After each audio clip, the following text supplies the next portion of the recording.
I do my best to be late for you. Okay, quite a few things to get through at the top here, so bear with me. I think you all should have now, if you don't, when you get back to your desk, you'll have it, a statement by the department about the next tranche of presidential drawdown authority, another $100 million. This was in pre-existing authorities that we already had available to us.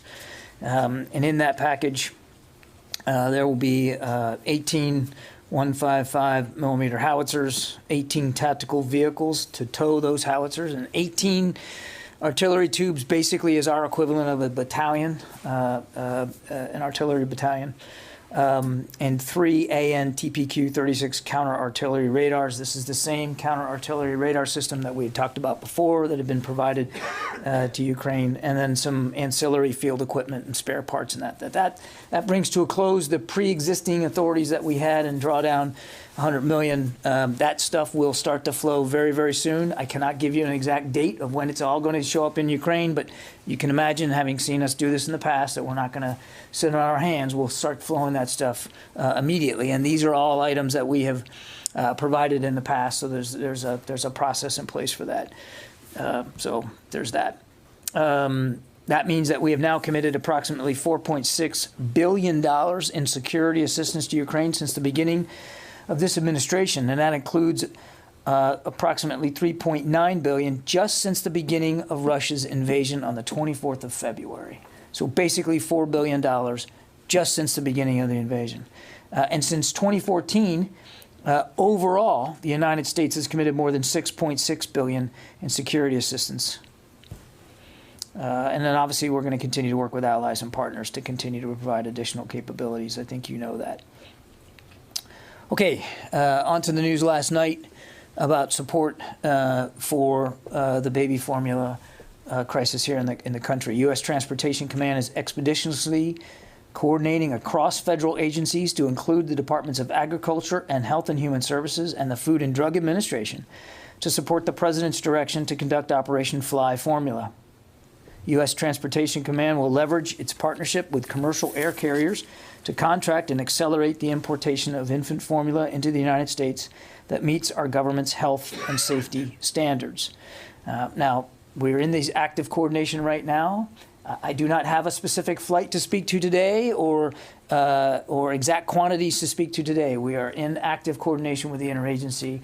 We've got our marching orders, and we'll work through this. The first step of that is, again, working with the interagency to identify locations where formula can be had overseas, and then getting the right aircraft in place to bring that to the United States, and then, of course, working out the destination. So I'm sure you all have a lot of questions about this. We are in the very early stages of working through this. We all share the same sense of urgency, and we will participate and cooperate to the best of our ability, but I just don't have specific aircraft information to give you today. As I think you know, today the Secretary is hosting his Spanish counterpart, Spanish Minister of Defense Margarita Robles, to the Pentagon. We'll have a readout of that meeting later today. That meeting's ongoing. This morning, I think you also know, the Secretary shared a working breakfast with Israeli Defense Minister Benjamin Benny Gantz. The two leaders, who know each other quite well, discussed the administration's commitment to preventing Iran from obtaining a nuclear weapon and addressing Iran's destabilizing actions throughout the region. The Secretary commended Minister Gantz on Israel's deepening relationships with countries across the region and the increasing opportunities for military-to-military cooperation that are enabled by Israel's transition into the U.S. Central Command area of responsibility. Quick update out of Southcom this week. From the 16th all the way through today, the U.S. Southern Command has been hosting U.S. Chiefs of Mission and senior policymakers from the Western Hemisphere for a conference to discuss support to U.S. foreign policy and diplomatic efforts in South America, Central America, and the Caribbean. And those discussions, we are told, have gone very, very well. And then lastly, just on schedule again, the Secretary will be taking some time later this afternoon to meet with the members of the Suicide Prevention Independent Review Committee, and as they kick off their deliberations. So he's very much looking forward to that. That'll be very soon this afternoon, and this thing died on me. Okay, with that, Ben Fox, questions? Perfect timing for it to die, by the way. It's good. Ben. Hi. Yeah, with respect to NATO, what types of things would the U.S. be willing to do in order to help provide security assurances to Finland and Sweden, particularly during the time before any formal approval of NATO membership? Would that, for example, include increased troop rotations into the countries? Yeah, I'm not going to get ahead of where we are in staff-level discussions with Sweden and Finland. We've said before, these are two militaries we know very well. We've operated with them in Afghanistan, Iraq, and Kosovo. We exercise with them routinely. And we are actively now talking to them about what kind of security assurances they might need or welcome. And we'll work our way through that at that level. But I don't have anything specific to speak to in terms of actual deliverables on that. When we have more to say on it and when we can talk about it, we certainly will. In the room, yeah, in the back there. Hi there, John. I'm wondering if you can tell us at all, with the newly passed bill that's expected to be signed, what types of equipment will you be sending first in those tranches? So, as you know, there's a good chunk of this new supplemental that will go to Presidential Drawdown Authority, and the Congress added some additional money to that. So it's we asked for $5 billion. I'll get you in a second. Right, let me answer the question, and then we'll that way you're just not going to exhaust your arm holding it up there because my answers can be quite long. So those additional funding that'll go to Presidential Drawdown Authority, we are in constant communication with the Ukrainians about what they need on a almost daily basis. So we already have some thoughts about future systems and material that'll go. I don't want to get ahead of the decisions yet because, I mean, there's a process here that has to play out in terms of what we propose to the Ukrainians, the back and forth we have with them, and then what ultimately the president authorizes. But I can tell you this, that just like you saw with the $100 million we just signed out today, the kinds of things that will go forward will be relevant to Ukraine and to the fight that they're in, understanding that over time that fight's going to change. So the future drawdown packages will probably, at least in terms of frequency, look a lot like what we've done in the past. I mean, we now have some longer runway, and so we're going to meter these out appropriately so that Ukraine's getting what it needs in the fight that they're in, and that fight could change over time. So I don't want to get ahead of where we are. I don't want to speculate about future specific systems. But go ahead. Is it safe to say artillery, though, with the fight in the Donbass going on right now? It is not out of the realm of the possible at all that there'll be future artillery systems in there. But again, I don't want to speculate or get ahead of where we are. Artillery clearly has proven to be a critical element for the Ukrainians in this fight. We said that when the war was going to now go into the Donbass, that it was a fight that was going to be heavily reliant on long-range fires, artillery, and we've seen that bear out. We know that the vast majority of the howitzers that we have sent, just the ones we have sent, are actually on the front lines in various places in Ukraine, and the Ukrainians are using them and using them quite effectively. So, as you said, we just sent another 18, or we're going to send another 18 here soon. It's entirely possible that artillery could be in future drawdown packages, but we'll work that through. And just like we've done it in the past, we'll be as transparent with you when we can. When we have made these decisions, we'll certainly make that public. John, you started saying... No, he had his hand up first, and he waited a long time. Okay, would you finish the thought? You started with Caitlin saying, we had asked for $5 billion, then you got off. The original request was $5 billion, and Congress added some additional funds to this. I don't have the exact figure, but they added some additional PDA authority. That's all. Thank you. Yeah, go ahead. Hi, thank you. Jamal Sohail from Al Jazeera English.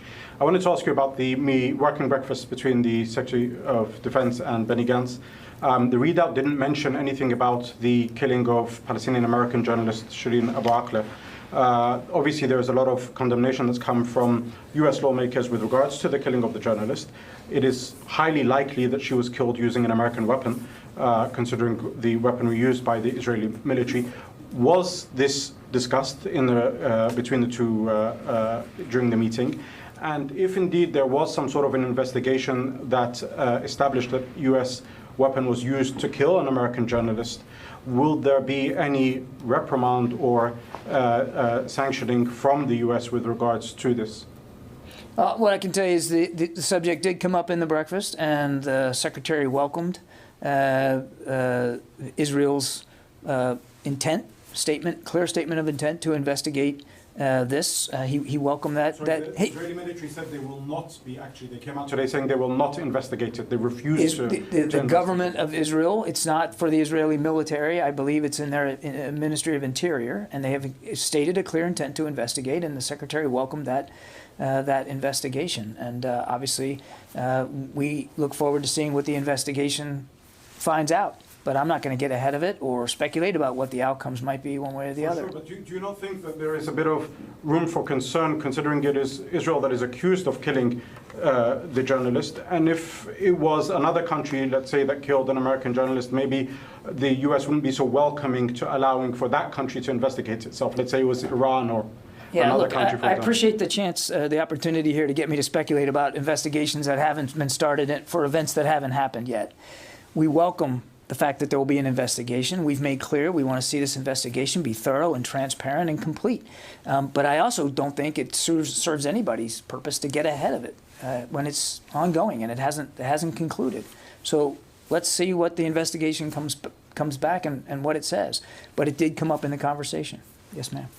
Hi, John. Tima from Al Jazeera English. Just to follow up on Jamal's question, would you support an independent investigation? I think we've already said we welcome the fact that the Israeli government has indicated a willingness to investigate this, and I'm not going to get ahead of the process of where we are. Travis. Thanks, John. I had a few questions about the baby formula flights. I just wanted to clarify, you said that Transcom is going to be working with commercial partners. Does that mean there won't be any military aircraft involved? These are going to be contracted commercial carriers? We believe at this point that probably the most expeditious and, quite frankly, the most cost-efficient way to support this immediate need would be through commercial contract carriers. Transcom does not believe they have to activate the CRAF.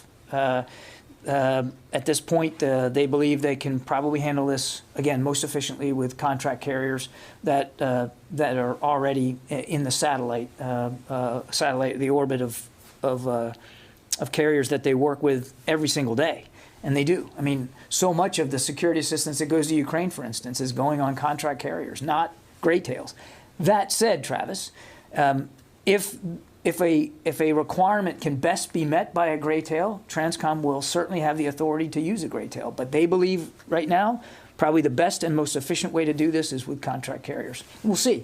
We just don't have a lot of detail right now. We're working it out closely with HHS. You talked earlier in the week, I think, about the stocks in U.S. and overseas commissaries. I think 50% you said in the U.S. and 70% overseas. Right. Do you have any update on those numbers, whether the stocks have dwindled? And are military families somewhere on this priority list? Are there discussions of whether some of this formula from overseas might be going to commissaries? I did check on the numbers. Those numbers are still relevant. 50% stockage levels here at home in our commissaries and 70% overseas. And the Defense Commissary Agency continues to evaluate this against the need every single day. I know of no changes to those policies or priorities. Obviously, we're not immune to the same shortages that the rest of the American people are experienced with respect to baby formula. We take the president's direction very, very seriously, and we'll work this as hard as we can. Yeah, Barbara. I think what is the first time you called this a baby formula crisis. You used the word crisis, not a word the Pentagon uses lightly. So can you tell us a little bit more about, how the Secretary is getting information on this? Has he appointed, is there any kind of working group? Is there any kind of watch group? Has he asked somebody to take charge in the building of making sure he's getting the information he needs on this? What has led you to the conclusion to use the word crisis? I think it's evident, Barbara, that there's a significant shortage out there in the American population of baby formula, and the president has taken this very, very seriously. That's why he called for use of the Defense Production Act and asked for DOD to support HHS and agriculture in terms of finding inventories overseas that we can bring home. I think I was simply stating the obvious, which I think we've all recognized, that it's an issue out there in the American population, and the Department of Defense will do everything we can to help alleviate that. There has not been an establishment of a group here at the Pentagon to manage this. U.S. Transportation Command is going to be our lead agency for working with the interagency to find these inventories and to try to get them here to the United States. Can I have a quick follow-up on a different subject? Earlier today, a senior defense official talking about the situation at the U.S. Embassy in Kyiv said right now there's no U.S. military security component to their embassy security needs. So that is broader, no military security component broader than just U.S. Marine Embassy contingent. If you, and I fully understand it comes at the request of the State Department, but nonetheless, if there's no U.S. military security component to the embassy's security needs, are you not concerned? I don't know how to put it, other than you could have a repeat of the kind, not exactly, but the kind of tragedy that was seen so many years ago in Benghazi, where some of the State Department didn't feel security was required. Military security was brought in late because they weren't asked to be there. Do you just wait for the State Department, or do you at some point take a more assertive role and say, we have assessed and we think you need security? Or do you think no security is needed by anything other than State Department personnel? I would say we work very closely with the State Department about their security requirements. And those security requirements are not the same in any two places around the planet. So we are in direct conversations and coordination with our State Department colleagues about their security footprint there at the embassy in Kyiv. And I don't have anything to announce today with any changes to how that's going to be done in the future. We're in constant communication with them, and I don't think that it would be helpful for me at all in any way from the podium to talk about what that security footprint looks like, what the postures looks like, and how the security requirements are going to get filled. And I would certainly refer you to the State Department to speak to their decision-making process in terms of how they better secure diplomacy and their diplomats. If there is a validated need for U.S. military assistance, then again, that's a discussion that we will absolutely have with the State Department. I mean, we obviously want our diplomats to be able to do their jobs, and we're glad to see that they've resumed operations in Kyiv. We agree with them that that's an important move. And if there's something that the U.S. Department of Defense can do to assist them in their diplomatic work, then we'll have that conversation with them. So you're being very, just to be clear, you're being very prospective, shall we say, in looking down the road. You are repeatedly saying you will have that conversation if there's a need. We are having that conversation with the State Department about what their security requirements might look like. But it's ultimately up to the Secretary of State to determine there or anywhere else around the world how he wants to better secure and protect his diplomats. And if there's a role that we can play, then we will absolutely have that discussion with them. But I'm not going to get ahead of where things are right now, and I am certainly not going to talk here from the podium about security footprint at that or any other embassy. I think you can understand we wouldn't want to go there. Yes, Ms. Zira. Thank you. John, as you know, Afghanistan people situation get worse every day. Women's situation, you know, Taliban push them, force them to wear burqa, chadari, and the other side, Aqani, a week ago said we are close friend with American, we are not enemy. American is not our enemy. If it's not enemy, although I asked this question from the State Department, if you have a good relationship with American, then why they don't open the school for women in Afghanistan? And the other side, as I read the report for the Pentagon yesterday, Pentagon concerned about Daesh also, and $7 billion value equipment of United States left behind in Afghanistan. This is complicated. What do you think? And the second question, What's your first question? the first question is about What do I think about what? Daesh.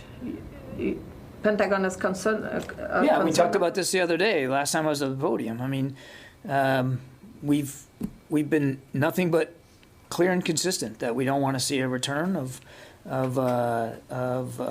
ISIS, particularly ISIS-K inside Afghanistan. I mean, they're already there, but I mean, a growth in their capability such that it would threaten our interests. And we're watching this as closely as we can.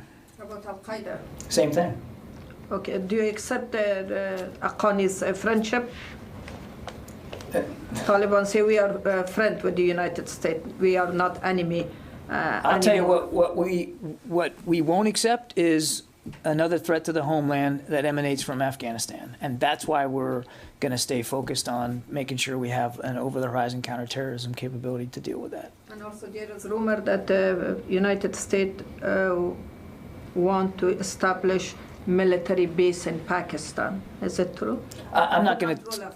I don't know any. I have no updates in terms of military basing in the region. We are talking to regional partners about possibilities to help us improve our over-the-horizon counterterrorism capabilities. But I don't have any updates for you or anything specific to talk about. Yeah, in the back there. Hi, I'm Susana from the Spanish news agency. Thank you. Going back to the NATO summit, I would like to know, I wonder if you would be able to give more details about what's being cooked. Because what's being cooked? Yes, before the summit, because they are talking about a new strategic concept that it's going to be set during this summit. So what does this mean? And also my second question is, will the US be willing to send troops to Sweden or Finland if they ask them for, or if they ask NATO for any help? Sure. I think Secretary General Stoltenberg has talked quite a bit about NATO's new strategic concept. I'd point you back to the comments that he has made. I know that they will clearly in June in Madrid want to talk about the future of the alliance and how the alliance needs to continue to evolve and transform for the security environment that has actually changed in Europe. Clearly it has. And NATO is now more relevant than ever. And I know that without speaking for the Secretary General, he's eager to have that discussion with allies in June. I won't get ahead of that discussion. We are very much looking forward to participating in that. On Sweden and Finland, I think I'd go back to what I said before. We are at conversations with both countries now that they have both applied, but they have not yet assessed. We're having staff-level conversations with both militaries about any potential security assurances and or capabilities that they might appreciate having availability to in this time between application and accession. And we just haven't, those discussions are ongoing, and we just haven't come to any final conclusions about that. But I would just again make 2 points. One, we certainly strongly support their accession into the alliance.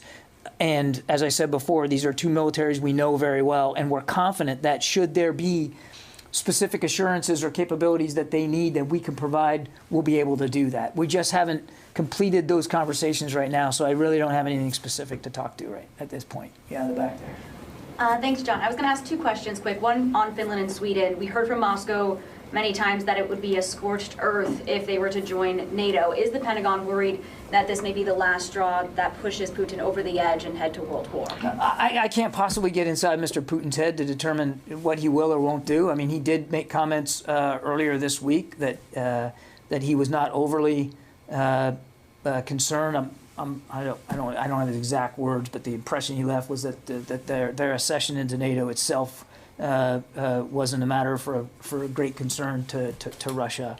But I'll let Mr. Putin speak for himself in terms of how he intends to react to this. I would just remind, and it's important to keep reminding this, NATO is a defensive alliance. It does not pose an offensive threat to any other nation, and never has. That's not the purpose of it. It's a defensive alliance. And again, we welcome Sweden and Finland's application. The United States looks forward to working with them through the accession process, and we're confident. And you heard the Secretary say this yesterday in his meeting with the Swedish Defense Minister that they will be nothing but additive capability to NATO's defensive capabilities because they are, very modern and very capable military. So we welcome their eventual accession into NATO. Just one more, if I might, on the burn pits legislation, the deal that was reached in the Senate, and they're poised to get this done finally. Can you tell us how the Pentagon will help the VA in identifying soldiers and those who may have been affected by burn pits and then get them that help? I don't want to get ahead of pending legislation here, and we try not to comment on that, but I do want to make clear how seriously the Secretary takes this issue. Being a veteran of Iraq and Afghanistan, it's a personal thing for him too. He takes this very seriously, and he and Secretary McDonough have talked about this issue specifically many times. And he is absolutely committed to working directly and very closely with the VA on helping address, analyze, and deal with burn pit after effects and injuries and medical treatment that's required for exposure to burn pits. It's a serious issue. He's taken it seriously, and again, he and Secretary McDonough are lashed up very, very tight on this. Again, I won't talk about the pending legislation specifically, but I can assure you it's definitely on the Secretary's mind. Yeah, Goyle. Thanks, sir. Two questions. One on Afghanistan, one on Sri Lanka. As far as Afghanistan is concerned, you think Taliban are living up to their promises they made to the U.S. and to the global community? Because in recent days, there were bombings at girls' schools, and also women are now being forced to many things which they said they will not go through. Yeah, I think our State Department colleagues have talked about this, and I'll leave it to them to speak to issues like that, Goyle. We're focused here at the Department of Defense on making sure that another 9/11 type attack cannot occur from or emanate from Afghanistan, and that's what we're focused on. And Sri Lanka is in crisis politically and also militarily, and also collapse of the government there. As far as this building is concerned, anybody is in touch with the Sri Lankan government because of the heavy loans from China took this one family running the Sri Lanka, and now they are in trouble. The whole community, whole region is in trouble because of that. I don't have an update here from the Defense Department on that. Again, I'd refer you to my colleagues at the State Department to speak to Sri Lanka. Let me go to the phones here. Sylvie? Hello. I have two questions. First, about the Ukrainian fighters from Mariupol who just surrendered. I wanted to know if US is trying to facilitate any negotiation to help them to go back to Ukraine. And my second question is about grain and grain exports. Are there any talks about creating a security arrangement so that Ukraine grain can be exported, either from Odessa or elsewhere? Yeah, Sylvie, I mean, obviously, we know that the Russians continue to be able to blockade in the Black Sea and prevent exports of grain from Ukraine, and we obviously understand the economic impact that not only to Ukraine but to so many other countries around the world. I mean, this is something that the administration is having discussions on from an interagency perspective. Excuse me. And I'm not going to get ahead of those discussions. And then your other question was on the soldiers taken from the Azovstal plant. I mean, look, our expectation is and we've said this before, is that all prisoners of war will be treated in accordance with the Geneva Convention and the law of war. That's our expectation, and we'll be clearly watching this closely with that expectation. But beyond that, I have nothing more to say. Tara Kopp.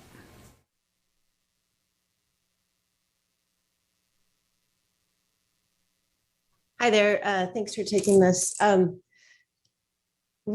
Just getting back to the Marine security detachments, is there any possibility of a different type of security arrangement, like through contractors or something that's being considered instead of actually having U.S. boots there protecting the embassy? Thanks. Again, Tara, this is a better question put to the State Department. They are in charge of security or determining what security footprint they want. And obviously, if the United States military can assist, and we have Marine security guards at embassies around the world. I mean, it's not like we don't recognize we play a role here, but it is in the footprint of that and what that looks like and how it's comprised is all done in close consultation with the State Department. And I'm simply not going to get ahead of where they are in terms of their security protocols at Kyiv. I mean, those are much better questions put to them at this time. Tom. Thanks, John, for doing this. Two quick questions. One, is it just a coincident timing of the new $100 million shipment going to Ukraine came the same day as the Senate passed the $40 billion? Just a coincidence of timing, or you? I'm not aware that there was any direct linkage. I think we have limited to no ability to dictate on what schedule the Congress passes proposed legislation. Fair enough. My second question is, could you give us a little non-security details on the calls today between General Milley and Gerasimov? I don't have more than the readout. I mean, I'd encourage you to speak to General Milley's staff for that. I will tell you the Secretary was glad to see that the conversation happened because, as we said when he spoke to Minister Shoigu, a few days ago, I mean, we believe it's important for the lines of communication to be open. So the fact that General Milley was, for the first time since I think the 11th of February, able to speak to General Gerasimov, we certainly believe that's a good thing. The call, the Pentagon? You'd have to talk to the Joint Staff. I don't know. I mean, I do know that that General Milley and his staff had been trying, as we had been trying to reach Minister Shoigu. They had been trying to reach General Gerasimov. But what transpired to lead to this particular phone call, I'd ask you to speak to General Milley's staff. Okay, thank you. Can I follow up super quick? Do you have any sense of, in both cases, what has led the Russians to now be willing to talk? What's changed their mind? Do you assess that Putin would have had to have approved this? They would not have done it on their own? I don't know, Barb. I don't think we could possibly know exactly what sort of internal deliberations they had in terms of accepting, finally accepting the invitation to call. That's not the, and frankly, we're not worried about that. We're not concerned about why this time they both decided to pick up the phone. We're just glad that they did. Well, unless it indicated a shift in their position in some way, wouldn't you want to know I think that? if you just look at it's hard to look at what's going on the ground and say that there's some sort of shift in the Russian position with respect to the war. They continue to try to occupy the Donbass. They continue to fight in the south. They continue to to put forces on the ground. So I mean, the war continues and it's very real. So it's difficult to look at events on the ground and say that there's some eureka moment for Russia with respect to their activities in Ukraine. Yeah, Joe. Thanks, John. Reuters reported today that the administration is working to put advanced anti-ship missiles in the hands of Ukrainian forces. Can you confirm that report, one? And two, given the danger of a global famine, is helping defeat Russia's naval blockade a priority here?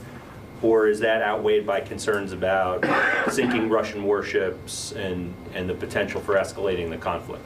Yeah, again, Joe, all I'll tell you is we continue to talk to Ukrainians about what their needs are, and we do the best we can to meet those needs. And if we can't, we're certainly working with allies and partners who can. I'm not going to speculate about systems that haven't been sent or approved to be sent yet. We'll tell you what we can when we've made these decisions, and that's where I think we need to be. And look, on the blockade, again, we recognize the economic impact this is having, and it's an issue that not only the interagency is talking about, but the world community is talking about. And I just don't think it's helpful for me to speculate beyond that. The president has made clear U.S. forces will not be fighting in Ukraine. That has not changed. Yeah. I already got you. No, I already got you. Go in the back there. Go ahead. Okay. US? Yeah. Okay. Not him. He is already the- had his question. It was a different topic. It was a different topic I was going to ask. I'm sure it was. We'll get back to you. Go ahead. Is the U.S. open to training more Ukrainians on U.S. soil? All the training being done right now is being done outside of Ukraine, but in Europe. And we think that's, quite frankly, the best option, because you can take a small number of fighters out of the fight, get them trained up. They'll go back in and train their teammates, and having them outside Ukraine, but in Europe, I think allows for that to happen a lot faster. And I think that's where our focus is right now. And to follow up on a completely different topic, can you speak to any security concerns in U.S. PACOM, given Biden's visit in upcoming days? Any Security increased concerns. coordination with U.S. allies? CNN, Barbara's done some great reporting on a possible test that North Korea could do. You heard Jake Sullivan talk about the fact that we were monitoring and perhaps even expecting the North Koreans to do something, whether it's a launch or a nuclear test, perhaps while the president's in theater. He also said very clearly that, should that happen, we'll take a look at our own security posture and footprint as appropriate, but I don't think we want to get ahead of ourselves right now, and certainly not going to telegraph that. Anytime the president travels overseas, security is a concern. Quite frankly, security in the Indo-Pacific is a long-standing concern. That's why we have considered China our #1 pacing challenge. That's why we have talked about already, even before this trip, making sure that we had a nimble posture with respect to North Korea and their future, past and potentially future provocations. But I wouldn't talk about it in more detail than that. Go ahead. The Saudi defense minister was here over the past couple of days, Khalid bin Salman. Deputy Deputy, yes, sorry, yes. Obviously, this trip coincided or overlapped at least with the Israeli one, and we noticed in the readout that there was a commendation that Israel's widening cooperation with regional allies. Did those two meet by any chance? I don't know. You'd have to talk to them. They didn't. There was no meeting of the two here. Not trilateral, no. But whether they're meeting on the sidelines because they're both in D.C. at the same time, I think you'd have to talk to either one of them. Let me go back to the phones here. Laura Seligman, Politico. Hey, John. I wanted to go back to Sweden and Finland. Is the U.S. considering a larger U.S. naval presence in the Baltic Sea, as Sweden has requested? And what would that potentially look like?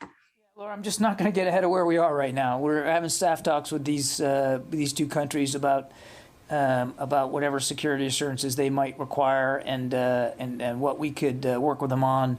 And, we just haven't come to conclusions on anything, and I just don't want to get ahead of where we are. John, can I follow up on a question, please? Mm-hmm. Thank you. My colleague asked you if the U.S. is open to training Ukrainians on U.S. soil, and you responded, we think training, paraphrasing slightly, that training is best done in Europe. But is the U.S. open to the idea in the future? We already have. I mean, the first batch of Switchblade training was done with a small number of Ukrainian soldiers, that were already here in the States for some other program. I mean, it's not like there's a prohibition on it. We've done it in the past, and I can assure you, Tom, that if at some point we felt that was the best way to work on improving their capabilities with a system we were providing, we would do that. But right now, given where we are, where they are in the fight, and what's being sent to them, we still believe that the most efficient way is to do it in the region nearby. Thanks. Yeah. Okay. That's pretty. Another one? Just wondering if there's an update on when we're going to get a public release of the National Defense Strategy.